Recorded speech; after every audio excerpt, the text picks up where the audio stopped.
اور دیکھیے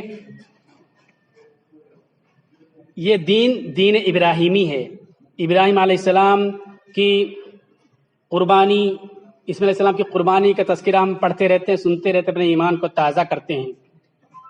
اللہ کا گھر کعبہ بنا رہے ہیں. وہاں کعبہ دنیا میں سب سے پہلے اللہ کا گھر کعبہ بنا، کوئی دوسرا نہیں بنا. پہاڑ سے اسماعیل علیہ السلام اللہ کے نبی، ابراہیم علیہ السلام اللہ کے نبی، پہاڑ سے پتھر اٹھا کر کے لاتے ہیں، کعبہ کی دیوار کو اٹھاتے ہیں اور بناتے ہیں. بہت ہی مقبول عمل، اتنا مقبول عمل کہ اس وقت جو بھی دعا کی جائے وہ دعا قبول ہو جائے گی. اس وقت کیا دعا کرتے ہیں ہم لوگ؟ سوچیں کہ کیا دعا کرتے ہیں اپنے، ہم لوگ تھوڑا سوچیں. یہ پڑھے لکھے لوگ ہیں لیکن ہو سکتا ہے کہ صحیح فیصلہ کریں، صحیح سوچ رہے ہیں ہم لوگ، لیکن عام مسلمان کیا سوچتے ہیں؟ جس دن نقشہ بنتا ہے مسجد کا اس دن فوراً ذہن جاتا ہے کہ راجستھان کا کوٹا اسٹون لائیں گے، ریڈ اسٹون لائیں گے، مرمر اسٹون لے کر کے آئیں گے، ٹائل لگوائیں گے. اسی طرف دماغ جاتا ہے. دعا بھی یہی کریں گے، اللہ تعالیٰ کسی صاحب خیر کو کھڑا کر دے کہ مسجد بن جائے، جلدی ہو جائے. تو ہماری سوچ کے مطابق، اور مینارہ کا تو پہلے نقشہ بناتے ہیں ہم، چڑھ کے کہ اللہ کے یہاں جانا اس مینارے سے پہلے نقشہ بناتے ہیں مینارہ کا. 20 لاکھ روپے کی مینارے پہ پھونک رہے ہیں. اللہ سے کیا دعا کرتے ہیں؟ ربنا ارینا مناسکنا وتب علینا، اے میرے پروردگار ہم کو سکھا دیجئے حج کے رسوم و مناسک، حج کے طریقے. 110 سال عمر ہے، نبی ہیں، سب کچھ سیکھے ہوئے ہیں، ان کے صاحبزادے اللہ کے نبی ہیں، سب کچھ سیکھے ہوئے ہیں رسومات کو، مناسک کو، لیکن سیکھنے کی اللہ سے دعا کہ سکھا دیجئے ہم کو. اور دعا کرتے ہیں کہ میری اولاد کو شرک اور بت پرستی سے بچا اور اپنے دین پر قائم فرما، اپنا عبادت گزار بنا، نمازی بنا. اس وقت دعا کریں اپنی اولاد کے لیے، اپنے لیے تعلیم کی دعا کریں، تربیت کی دعا کریں. اور کیا کریں دعا؟ ربنا وبعث فیہم رسولا منہم یتلو علیہم آیاتہ ویزکیہم ویعلمہم الکتاب والحکمہ. اے میرے پروردگار یہ جو ہماری اولاد ہے، ان کی اولادیں ہوں گی، ان میں ایک رسول بھیج جو کیا کرے گا؟ یتلو علیہم، ان پر تیری آیتوں کی تلاوت کرے گا، ریڈ کرے گا، پڑھے کر سنائے گا تمہاری آیتوں کو انہیں، اور ان کی روحانی بیماریوں کو ختم کرے گا. اور وَيُعَلِّمُهُمُ الْكِتَابَ وَالْحِكْمَةَ، ان کو کتاب کی تعلیم دے گا اور حکمت کی تعلیم دے گا. حکمت کے 2 معنی ہوتے ہیں، ایک لفظی معنی وزڈم، سمجھداری، عقل و دانش کا معنی ہوتا ہے. دوسرا معنی لغوی سے ہٹ کر کے جو مفسرین نے کیا ہے کہ سنت کی تعلیم، شریعت کی تعلیم، شریعت کی باریکیوں کے سمجھانا. اگر صرف سنت کا معنی لے لیں، یہاں صرف سنت کا معنی، تو یہ سنت کیا کم ہے جس نے پورے کے پورے ملکوں کو فتح کر دیا، کسرا کو سرنگو کر دیا، دنیا کے تمام ممالک میں جس نے اسلام کا پرچم اور قوموں کا علم بلند کر دیا. یہ سنت کوئی معمولی چیز ہے، لیکن یہاں حکمت کی تعلیم دے. اے اللہ ایسے شخص کو بھیج جو نسلوں کو حکمت کی تعلیم دے، وزڈم کی تعلیم دے. وزڈم کا معنی ہم لے لیجئے. کعبہ بناتے وقت یقین ہے کہ دعا قبول ہو جائے گی، تو پتھر کی دعا نہیں کرتے ہیں، اینٹ کی دعا نہیں کرتے، ٹائل کی دعا نہیں کرتے، سنگمرمر کی دعا نہیں کرتے، بلکہ ٹیچر مانگ رہے ہیں کہ اللہ ایک ٹیچر دے دینا، یہاں ایک معلم بھیج دینا، ان کی تربیت کرتا رہے، ان کو تعلیم دیتا رہے، حکمت کی باتیں بتاتا رہے. یہ دعا کی کس نے؟ ابراہیم علیہ السلام نے. اس سے بھی اندازہ لگائی کہ تعلیم، معلم و طالب علم کتنے اہم ہوتے ہیں. ہم لوگ بنا لیں گے مینارہ، بڑا سے بڑا مینارہ بنا لیں گے، اور ٹائل ایک کے بعد یہ ڈیکوریشن، وہ سجاوٹ، یہ کمکمے. ادھر ذہن یہ تھا کہ بچوں کی یہ مسجدوں کا مقصد لوگوں کی قوموں کی تربیت و تعلیم ہے. 8 ہجری میں مسجد نبوی مکہ مکرمہ فتح ہوتا ہے، مطلب پورا عرب فتح ہو چکا. 8 ہجری میں 8 سال تک مسجد نبوی چھپر میں، اور چراغ بھی نہیں چل رہا مسجد نبوی کے اندر، چراغ بھی نہیں چل رہا ہے مسجد نبوی کے اندر. 10 ہجری میں جب اسلام بڑی تیزی کے ساتھ پھیلا، بڑی تعداد میں لوگوں نے قبول کیا، رات میں تہجد کے لوگ آتے ہیں، بھیڑ مجمع ہو جاتا ہے، اندھیرا رہتا ہے مسجد میں. تو بیت المال سے حکومت بن چکی ہے، ایک اسٹیٹ کی ذمہ دار بن چکے ہیں، لیکن سجاوٹ کا، لائٹنگ کا خیال بھی نہیں آتا. حضرت تمیم داری رضی اللہ تعالیٰ عنہ اپنے پیسے سے چراغ جلاتے ہیں، اپنے پیسے چراغ جلاتے ہیں. ہم لوگ کیا کر رہے ہیں؟ فاتح بن گئے، ہم تو مفتوح ہیں، غلام بنا لیے گئے ہیں. ہم کو احساس ہو یا نہ احساس ہو، ہم خود فریبی بھی مبتلا ہیں کہ ہم کو یہ رائٹ حاصل، ہم کو یہ حقوق حاصل ہیں.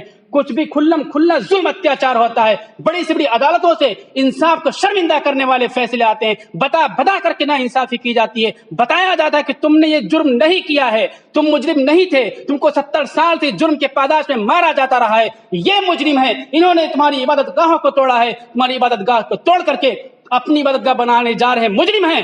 ان مجرموں کے حق میں فیصلہ دیا جائے گا. تم نے جرم نہیں کیا تھا، پھر بھی تمہارے خلاف فیصلہ دیا جائے گا، تم کو اس سے محروم کیا جائے گا. کھلم کھلا انصاف کو قتل کیا جا رہا ہے. ہم سمجھتے ہیں کہ ہم کو حقوق و رائٹس حاصل ہے، یہاں ہم غلام بنائے جا چکے ہیں. غلام بن جانے کے باوجود ہماری مسجدوں کا نقشہ کیا ہوتا ہے؟ ہم تعلیم پہ کتنا فوکس کرتے ہیں. سوچئے، وہاں چراغ نہیں جلایا گیا، لیکن تعلیم تعلیم تعلیم تعلیم. نتیجہ کیا ہوا؟